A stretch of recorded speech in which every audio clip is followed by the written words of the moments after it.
Assalamualaikum warahmatullahi wabarakatuh. Jumpa lagi di channel saya, M. Aprian Wibowo, di channel tentang pendidikan finansial. Kali ini kita akan membahas mengenai fenomena keuangan global yang terjadi di tahun 2020 ini, di mana virus corona atau COVID-19 yang awalnya di Wuhan itu meluas ke seluruh dunia dengan dampak yang sangat signifikan, jumlah kematian yang sangat besar, dan jumlah orang yang terinfeksi juga sangat besar, yaitu puluhan juta orang. Di Indonesia sendiri sudah mencapai 500.000 orang yang terdeteksi, dengan angka kematian hampir 4% ya, sekitar 3,7%. Nah, fenomena keuangan global ini yang pertama adalah dampak dari virus tersebut. Di beberapa negara diberlakukan lockdown, dan di Indonesia sendiri diberlakukan PSBB, sehingga menyebabkan beberapa sektor ekonomi itu mengalami hantaman ya. Untuk sektor yang terkena dampaknya antara lain pada sektor transportasi, yaitu pada penerbangan maupun angkutan darat. Kemudian yang kedua adalah sektor pariwisata, yaitu usaha perhotelan, kemudian mall, dan lain sebagainya. Kemudian pada sektor UMKM, di mana pedagang-pedagang kecil, pedagang makanan, kemudian pedagang yang di pinggir jalan, pedagang kaki lima itu mengalami dampak juga. Dan kemudian merambah ke sektor keuangan atau perbankan. Banyak kredit yang harus direstrukturisasi maupun kredit yang macet ya, di mana terdapat juga kebijakan bank yang sampai harus menurunkan minimum setoran dari, misalnya kalau kartu kredit 10% itu dibuat jadi 5%. Kemudian ada lagi penundaan hutang, dan masih banyak lagi dampak yang lainnya gitu. Namun di sisi lain juga ada beberapa sektor usaha yang meningkat gitu. Contohnya seperti telekomunikasi ya, karena lockdown dan PSBB, rapat-rapat kantor itu melalui Zoom, sehingga konsumsi paket data atau internet itu meningkat, yang menyebabkan pendapatan usaha telekomunikasi seperti Telkom itu bisa meningkat juga. Ada lagi perusahaan aplikasi Zoom itu juga mengalami peningkatan pendapatan ya. Kemudian ada juga seperti penjualan online itu juga malah meningkat juga. Tapi di sini yang akan saya sampaikan adalah garis besarnya mengenai keuangan global, apa yang terjadi, kenapa harga emas bisa naik signifikan, kemudian di akhir Maret itu harga saham itu turun drastis dan jatuh. Nah, itu yang mau saya obrolin secara santai di sini. Nah, di sini saya merekod data indeks harga saham gabungan pada tahun 2020 awal Januari, yaitu di 6.257,40 rupiah. Di Februari mulai menurun. Nah, di sini di 2 Maret 2020 sudah mulai menurun, dan di 24 Maret 2020 mengalami anjlok ya, atau bearish, yaitu dari 6.000 ke 3.937.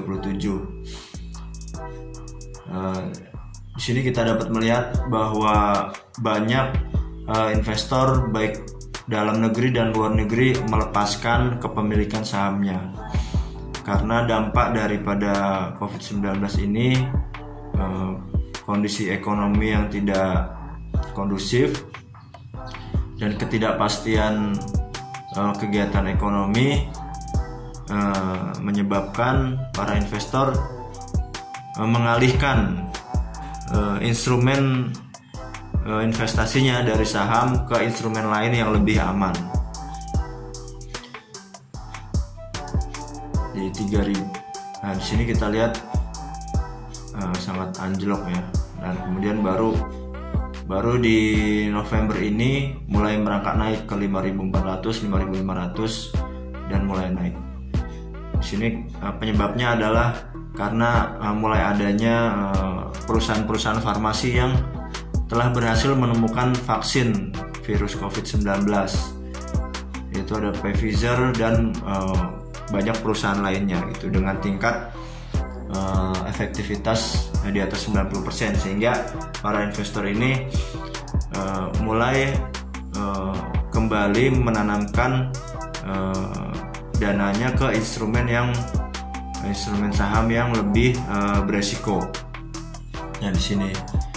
Jadi indeks harga saham gabungan ini adalah menggambarkan seluruh harga saham di Indonesia yang ditransaksikan di Indonesia. Jadi seperti Telkom, kemudian Astra, Indofood, kemudian pertambangan, Bukit Asam, kemudian konstruksi seperti Adikarya, Wijaya Karya dan lain sebagainya. Itu semua digabung dan dibagi rata-ratanya. Jadi kira-kira seluruh saham di Indonesia turun setengah harga ya. Jadi bisa dibayangkan kalau kita waktu itu memegang saham Telkom ya, harga 3.500 turun menjadi 2.000 di sini. Itu perusahaan yang fundamentalnya kuat gitu, apalagi yang perusahaan yang secara fundamental itu lemah, pasti lebih tajam lagi penurunannya. Ya, di sisi lain harga emas kita lihat itu mengalami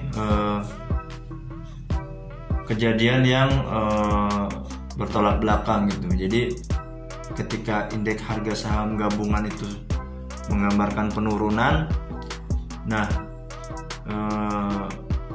emas di awal Maret itu sudah mulai naik. Jadi kita lihat di websitenya Pegadaian, dari 668 Februari, nah di Maret naik ke 718, kemudian naik lagi 711 dan terus di Agustus. Nah, dia dari 789 langsung naik ke 982. Nah, di sini. Nah, kemudian perlahan-lahan di November ini sudah mengalami penurunan. Jadi ini fenomena apa yang tadi saya sampaikan. Jadi investor yang besar-besar itu mereka melepas saham atau instrumen yang beresiko karena mereka melihat bahwa sektor yang beresiko ini akan mengalami dampak daripada COVID-19.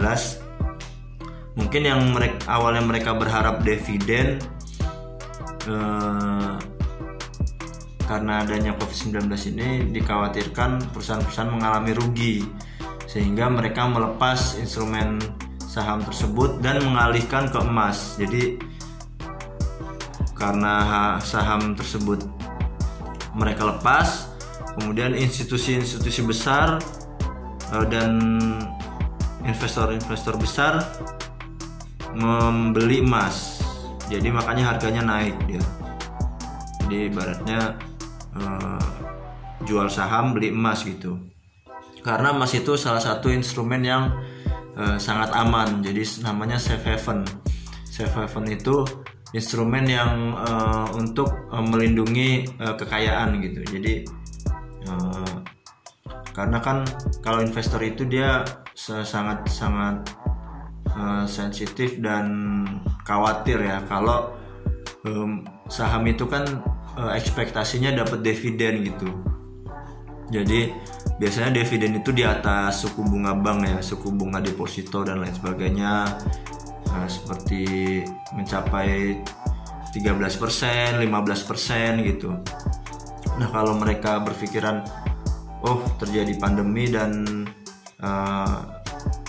banyak sektor yang terkena imbasnya, kemungkinan tidak dapat dividen, ya udah mereka berlomba-lomba melepas saham dan membeli emas untuk menyimpan harta kekayaan mereka. Meskipun sekarang di November harga emas sudah turun karena mereka dengan ditemukannya vaksin dari perusahaan-perusahaan di Jerman, kemudian di Cina dan lain sebagainya itu, mereka mulai optimis lagi gitu. Jadi dari awalnya memegang emas, mereka sekarang menjual emas lagi dan beralih lagi ke saham, yaitu yang instrumen beresiko tadi. Jadi untuk fenomena naik atau turunnya harga ini ya sesuai dengan hukum permintaan. Jadi ketika banyaknya penawaran melebihi dengan permintaan, maka akan terjadi penurunan harga gitu. Begitu juga dengan harga saham tadi, di mana banyak orang jual, makanya harganya turun gitu.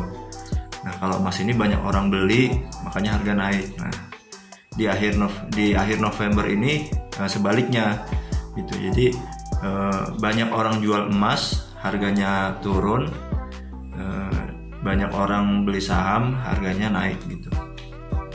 Jadi fenomena permintaan dan penawaran seperti itu. Jadi ketika kita mengawali diri kita untuk berinvestasi, maka saya sarankan pilihlah instrumen investasi yang berprofil resiko rendah dan kita harus bersikap konservatif gitu. Ya, awalnya kita tanam saja uang kita itu membeli emas. Nah, jadi kalau ada istilah dalam investasi itu, jangan taruh telur kalian di satu keranjang. Jadi don't put your eggs in one basket. Jadi kita harus mendiversifikasi harta kekayaan kita pada instrumen investasi yang berbeda gitu. Tadi di emas, kemudian ada juga di saham, kemudian ada juga di obligasi, kemudian ada juga di fixed asset, tanah atau rumah gitu.